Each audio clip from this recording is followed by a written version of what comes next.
What is the best tool that you should use to find the best keywords possible for running your Google Ads campaign? Now, doing your keyword research at the beginning and finding the best keywords to use, as you know, is just crucial to seeing success inside your campaign because we could have the best ads and landing pages in the world, but if we're not directing the right traffic to those ads and landing pages by targeting the right keywords from the very beginning, then there's just no point in running the campaign in the first place because we're just going to, drain all our budget or maybe even not spend any budget at all if we just decide to target keywords that we want to appear for but aren't even getting any searches in the first place. And the best tool to use for keyword research for Google Ads is directly within Google Ads itself. And using the keyword planner is the best way to do so, which you can access by just going to the search bar at the top of your Google Ads account and just going to keyword planner. And the reason why this is the best tool over anything else, including, SpyFu, SEMrush, or any other, SEO or keyword based tools out there, is because the Google Ads Keyword Planner uses first party data directly from Google itself, whereas all of these other tools use third party data based on the data that's, been made available by Google in the first place. So if you want to find the best keywords to use for Google Ads, then it makes most sense to just use the Keyword Planner. And we haven't found it necessary to use multiple tools or use any other tools apart from the Keyword Planner because it's given us everything we've needed to run a campaign. And we don't expect all the numbers inside the Keyword Planner either to be fully accurate. We don't expect it to give us, the exact number of monthly searches every keyword is getting by area, but it gives us a fairly good idea in terms of what keywords are getting searches. And it also gives us huge numbers of ideas of potential keywords to use for our campaign as well. And to actually use the Keyword Planner, all you need to do at the very beginning is just press discover new keywords. And before we find the keywords we're going to use as well, we are going to select our location. And if you're running a campaign, especially, for example, lead generation or for a local service based business, you want to make sure that you target the location that you're actually looking to target. So you don't want to set this to your full country by default. We're just going to leave this as is for the purpose of this video. But if you're targeting a specific area, for the services that you're offering, then you want to make sure that you select that specific location only at the very beginning. And what you want to do here when you're typing in some keywords that are closely related to your business to give us a massive bunch of ideas that we could potentially use for our campaign is think of keywords that have high buying intent. Because if we enter in some ideas up the top here that have high buying intent, then the list of ideas that Google gives us are most likely to be high quality keywords as well. So let's just take a really simple example like plumbing, for example.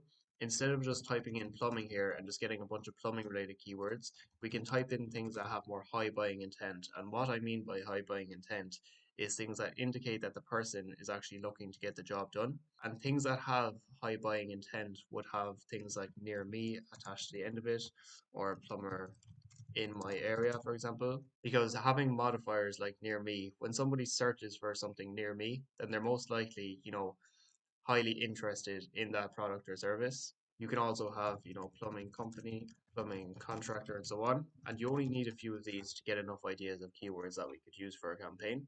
So we just entered a few keywords in here. And what we want to do then is just press get results to get, a big list of keywords that we could potentially use. And as you can see here then, right at the very beginning, we have over 2,000 potential keywords that we could, use for our campaign. And so what we generally want to do is go through this list. And as you go through the list as well, you have over 2,000 to go through. But what I would say as well is that most of the high quality keywords are, up higher up the list.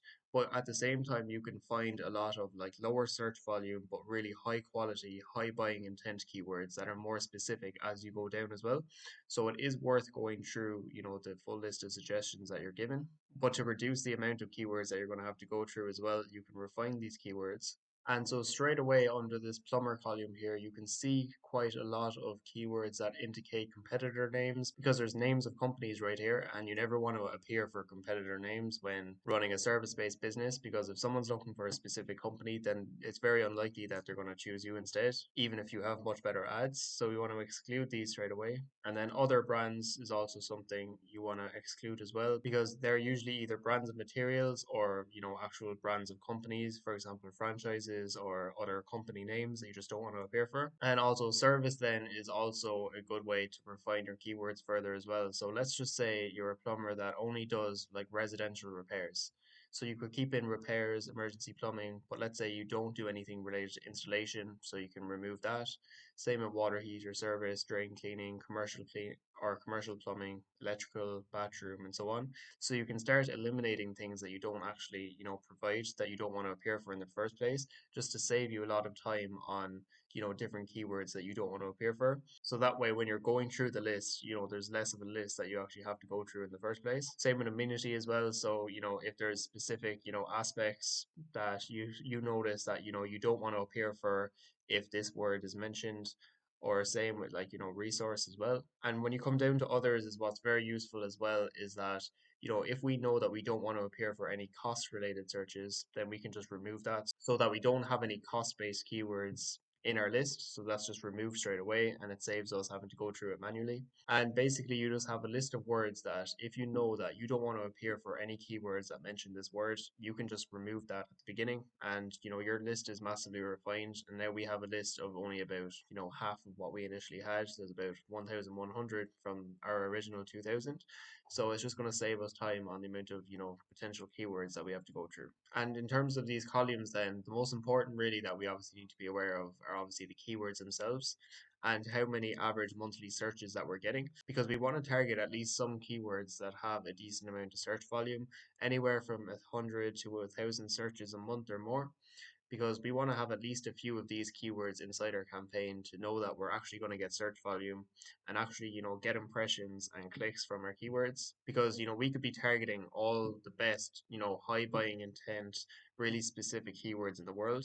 But if none of those keywords are actually getting any searches, then we're not going to get any traffic in the first place for our campaign.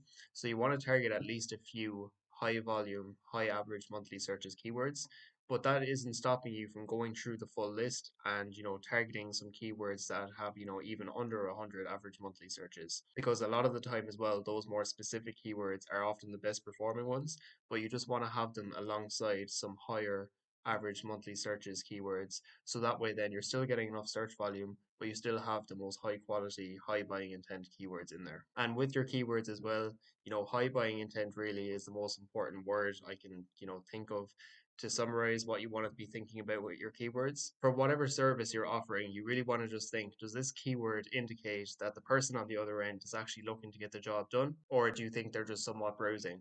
And we really want to focus on things that indicate they're, looking to get the job done straight away. And things like near me attached to the keyword is probably one of the best indicators that, the keyword is high buying intent. The 3 months change and year on year change then is just an indication as to, how much more often or how less often this keyword is being searched. And the competition tab, then, I also wouldn't say is very important either, because a lot of people try to avoid high competition keywords, but usually the high competition keywords are actually best because there's a reason why a lot more companies are bidding on these keywords, and it's usually because they're the better keywords as well. And so don't be afraid of targeting keywords that have high competition, because if you can make ads and landing pages that are better than your competitors that are also targeting these keywords, then you can still outperform them even if you have, a budget that isn't quite as high as theirs. But what's also really important then to be aware of is your top of bid low range and high range. And this is basically the range for each keyword that you can expect to pay per click. So for example, for the plumber near me keyword, that you can expect to pay anywhere from £1.52 to £7 for the United Kingdom. So this is why as well you want to make sure that you have your location set at the very beginning, because cost per clicks can vary massively based on the amount of companies bidding on that keyword in the location. So I imagine in the London area, for example, the cost per clicks are going to be a lot higher than areas with lower population with less competition. So that's why you just want to make sure that's selected at the very beginning. And you also use these average cost per clicks, focusing really on the high range to determine, what your overall daily budget is going to be. And I'm not going to go into that in any detail in this video, because the very first video on the channel goes into a lot more detail on how to use these numbers to figure out, what your daily budget should be to see results inside Google Ads, if you'd like to check that out. But one other thing I did want to mention to do, which is really useful, is that what you can do at the very beginning is downloading these keyword ideas as a Google Sheet. So you want to download them as a Google Sheet because it just makes making your keyword list so much easier. So once you download your sheet, then you can just open the sheet and you can change the size of your columns as well, just to make everything a lot easier to see. And you can see here then that you have all the list of potential keywords. And what we like to do then, apart from that, is making our own brand new Google Sheet. And what you can do then is you have your list of keywords on one side, you have a new Google Sheet on the other side of your screen, and whichever keywords from this column here that you want to add to your campaign, you can simply just copy and paste these into a separate spreadsheet. And then what you can do is just gather a long list of keywords that you want to appear for. And once you've gathered that list of keywords, then what you can start doing in your new spreadsheet is splitting all those keywords up into separate ad groups based on intent. And that whole process is just how we do keyword research and how we found has just, made the process a lot simpler. But, obviously whichever ways work best for you to do your keyword research, that's just, personal preference. But as long as you're using the keyword planner to find the, most high buying intent keywords that have some search volume, but also mixing up those keywords with, other keywords that have lower monthly search volumes that also have high buying intent. And you're also using this as well to determine, what your average cost per click is going to be, then that's really what you need to use Google Keyword Planner for. Now, I hope this video helps when it comes to, doing your keyword research and how and why the Google Ads Keyword Planner is simply just the best tool that you should be using, and gave you much more insight as well on how to use it effectively to get the best possible keywords for your campaign. And now, if you do have any questions at all about anything we mentioned inside this video, feel free to leave a comment down below. And if you do like this Google Ads related content as well, feel free to leave a like and subscribe to the channel, as we'll be posting all things related to Google Ads here daily. And hopefully we'll see you in the next video.